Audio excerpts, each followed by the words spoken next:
బాలీవుడ్ లో విషాదం నెలకొంది. ప్రముఖ నటి big boss 13 fame Shafali Jariwala కన్నుమూశారు. అయితే ముంబైలో గుండెపోటుతో చనిపోయినట్టుగా తెలుస్తోంది. సో శుక్రవారం రాత్రి తీవ్ర అస్వస్థతకు గురైనటువంటి షఫాలి హుటాహుట్న అంతేరిలోని బెల్లెవ్యూ ఆసుపత్రిలో చేరిపోయారు. అయితే అప్పటికే ఆవిడ చనిపోయినట్టుగా డాక్టర్లు ప్రకటించారు. సో హుటాహుట్న ఒకసారిగా తనకు అస్వస్థత గురవడంతో వెంటనే హాస్పిటల్కి తరలించారు. కానీ అక్కడికి తరలించే లోపే తను చనిపోయినట్టుగా డాక్టర్లు తేల్చేశారు. మృతదేహం పోస్ట్ మార్టం కోసం కోపర్ ఆసుపత్రికి తరలించారు.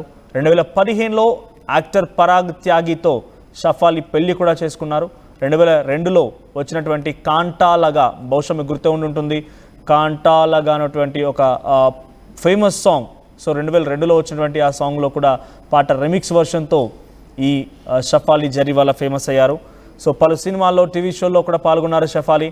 బిగ్ బాస్ 13 హిందీ వర్షన్లోనూ కూడా షఫాలి పాల్గొన్నట్టుగా తెలుస్తోంది. షఫాలి మృతిపైన అటు బాలీవుడ్ చిత్ర పరిశ్రమ తీవ్రని ఒక ఆందోళన గురవుతోంది. ప్రస్తుతానికి తీవ్ర దిగ్భ్రాంతి వ్యక్తం చేసింది.